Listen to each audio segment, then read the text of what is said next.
So students हमारे सामने है फिफ्थ क्वेश्चन। फिफ्थ क्वेश्चन कहता है देखो if cot inverse of cos x plus sin x upon cos x minus sin x find dy by dx, right.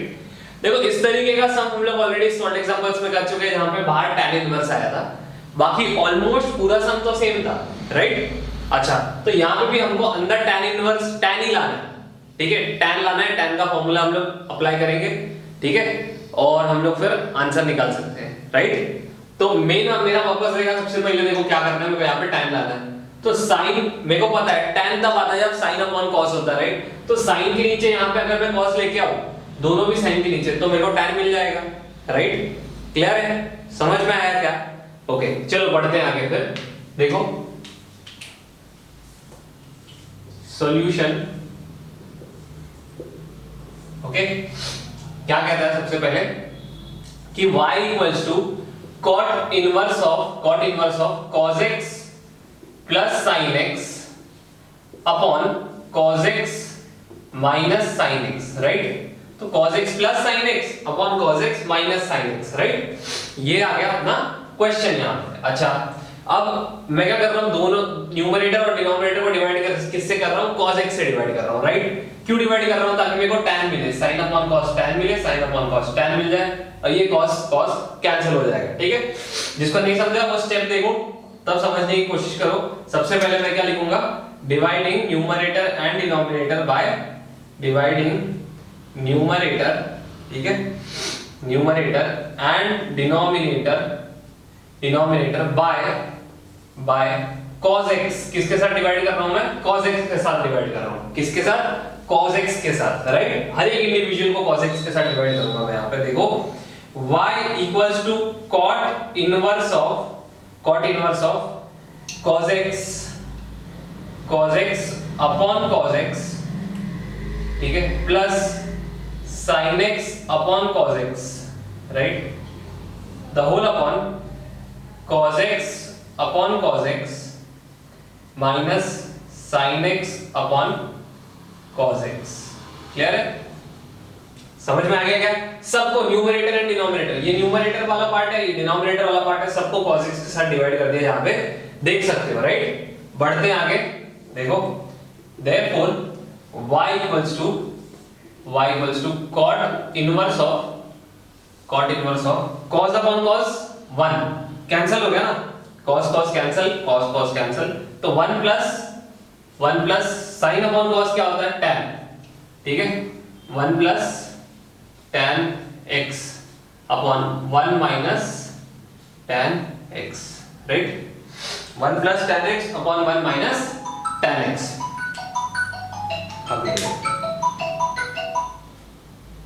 Hello, okay students, यहां तक तो clear है कि y equal to cot inverse of 1 plus tan x upon 1 minus tan x, right. यहां तक तो समझ में आ गया। अच्छा याद करो वहां के सम में, उस सॉल्व एग्जांपल में, अगर जिसने ध्यान दिया है इंट्रोडक्शन वाले पार्ट में, थर्ड सम है वहां पे, right, introduction of inverse functions में, राइट। तो वहां पे मैंने ये एक चीज बताई थी, फिर बताने जा रहा हूं, टेंशन मत लो।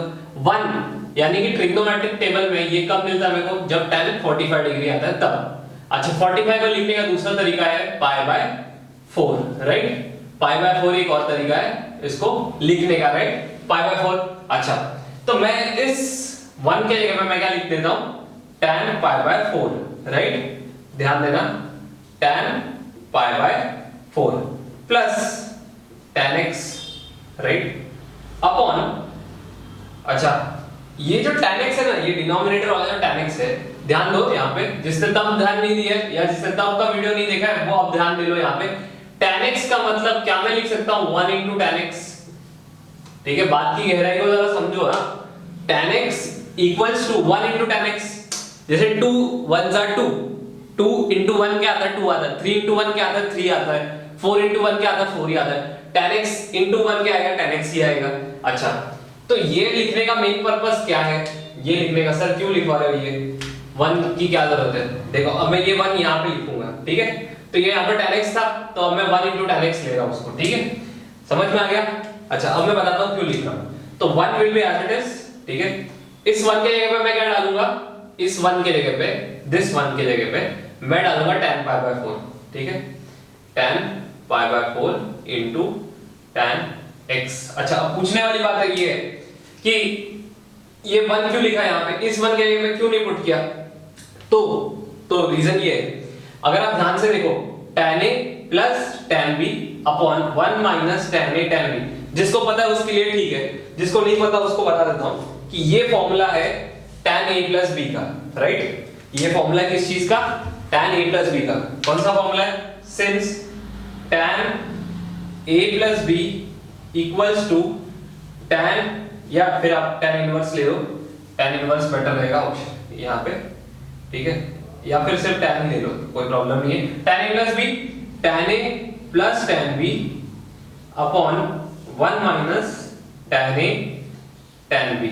अब करो कंपेयरिंग, अब करो कंपेयर, हाँ अब कंपेयर कर लो। देखो ये रहा tan a पाई बाय 4, ये रहा tan b, x 1 minus as it is tan pi by 4, मतलब tan a pi by 4 tan b यानी कि tan x।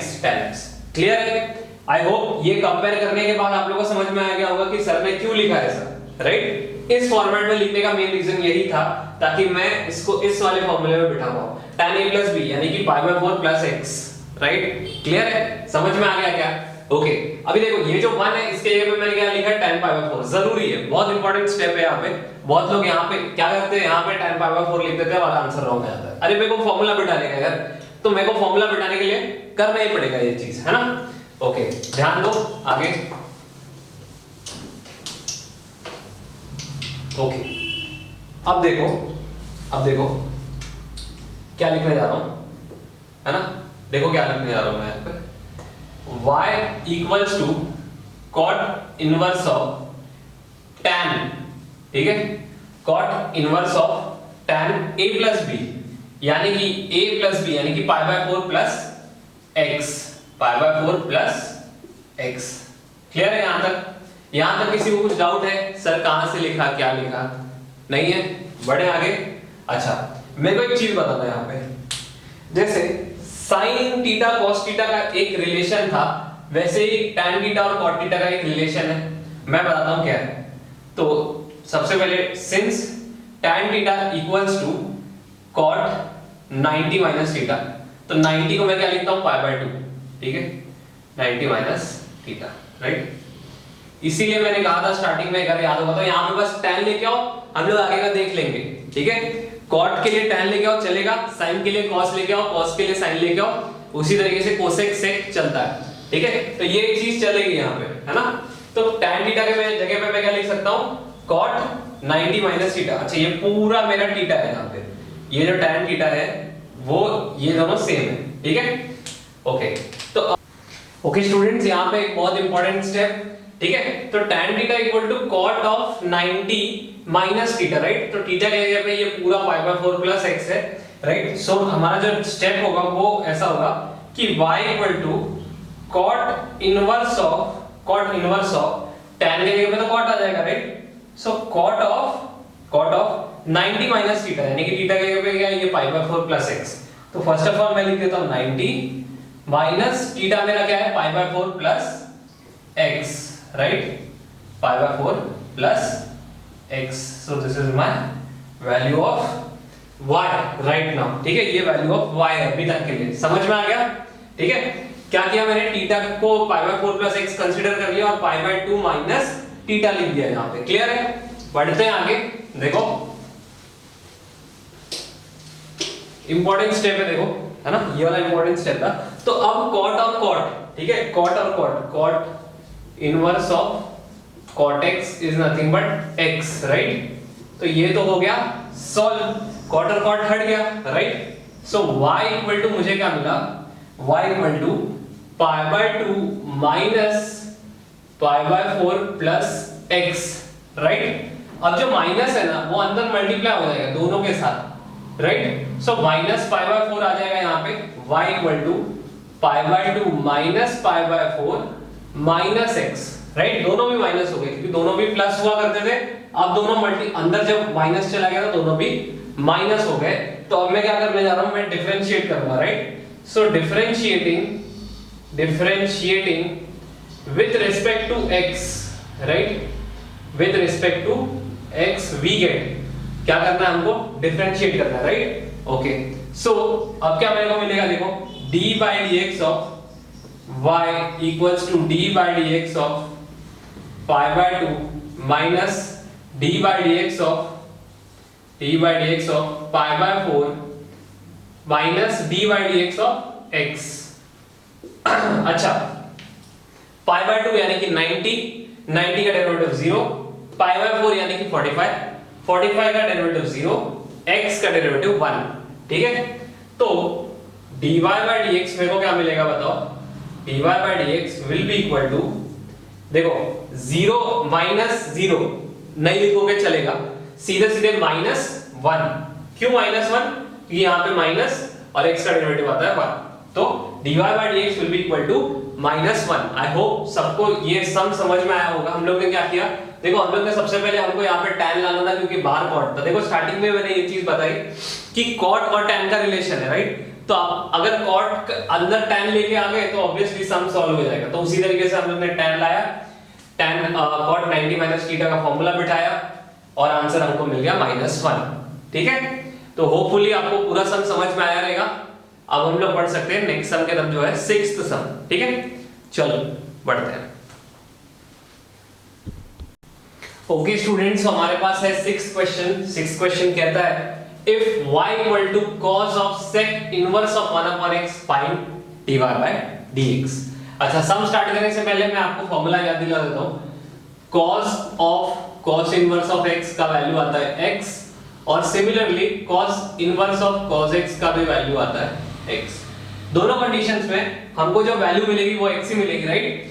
ओके, तो यानी कि मेरे को अंदर लाना है cos और sec का रिलेशन तो आपको ऑलरेडी पता है, राइट। तो सबसे पहले मैं लिख लेता हूं सॉल्यूशन यहाँ पे, राइट। सॉल्यूशन में क्या आएगा, सबसे पहले मैं क्वेश्चन कॉपी करूंगा, y equal to cos of sec inverse of 1 upon x, right. Clear है यहाँ पे? अच्छा, एक चीज बताओ मेरे को, cos और sec का क्या रिलेशन है? cos equal to 1 upon sec, right, है ना। cos का मतलब होता है 1 upon sec, राइट। अच्छा, अगर मैं इस वैल्यू को cos लिखना चाहूं, ठीक है, क्योंकि ये इनवर्सली प्रोपोर्शनल है, ठीक है, क्योंकि इनवर्सली प्रोपोर्शनल है, sec को मैं अगर cos लिखना चाहूं तो जो sec का जो वैल्यू है वो भी उल्टा हो जाएगा। फॉर एग्जांपल, जैसे कि मैं अगर इसको ऐसे लिखना चाहूं तो cos ऑफ sec नहीं लिख के अगर मैं cos लिख रहा हूं, राइट, है ना। अगर मैं यहाँ पे sec की जगह पे cos लिखता हूं, sec और cos का रिलेशन इनवर्स है, उल्टा है, दोनों एक दूसरे के उल्टे। तो अगर sec की जगह पे मैंने cos लिख दिया तो यानी कि ये पलटी हो जाएगा, तो ये cos x आ जाएगा, राइट। समझ में आया? बोलने का मतलब ये है, देखो sec और cos दोनों एक जगह पे तो न्यूमरेटर पे तो आ नहीं सकते, एक न्यूमरेटर में एक डिनोमिनेटर में। अगर जबरदस्ती आपने sec की जगह cos लिखा तो उसके साथ वाला जो टर्म है वो उल्टा हो जाता है, ठीक है, रेसिप्रोकेट हो जाता है। बोलने का मतलब यही है, समझ जाओ। sec और cos दोनों इनवर्सली रिलेटेड एक दूसरे को, लेकिन अगर आप sec की जगह पे cos लिख रहे हो तो उसके साथ वाला जो एंगल वाला टर्म है, ये एंगल वाला टर्म है 1 upon x, ये रेसिप्रोकेट हो गया, x आ गया, because both are reciprocals of each other. cos equal to 1 upon sec होता है, ठीक है, क्लियर है। अच्छा, यहाँ पे सीधे सीधे अगर आप फॉर्मूला यूज कर लोगे, right, so what do you get, therefore y equal to cos cut हमको मिल गया x, so therefore differentiating with respect to x we get, ठीक है, x के साथ डिफरेंशिएट करेंगे तो क्या मिल जाएगा, dy by dx equals to x का डेरिवेटिव क्या आएगा, what is the derivative of x, yes right correct 1, तो therefore dy by dx is nothing but 1, clear, understood, समझ में आया? इस सब में कुछ डाउट है ना? इफ एनी डाउट, देखो मैं फिर से बता देता हूं, sec के जगह पे जस्ट sec के जगह पे मैंने cos लिखा है, तो sec और cos एक साथ मतलब एक पैरेलल लाइन में नहीं लिखे जा सकते, मतलब एक स्ट्रेट लाइन में नहीं लिखे जा सकते, क्योंकि sec equal to 1 upon cos, cos equal to 1 upon sec, ऐसे, ठीक है। लेकिन जब आप cos sec के जगह पे cos लिख रहे हो तो इसके वैल्यू को आपको उल्टा करना पड़ेगा, रेसिप्रोकेट करना पड़ेगा, सीधा सीधा यही हिसाब। समझ में आ गया? बढ़े नेक्स्ट सम की तरफ। चलते हैं नेक्स्ट सम पे। अगर फिर भी कुछ डाउट है तो प्लीज कमेंट डाउन बिलो।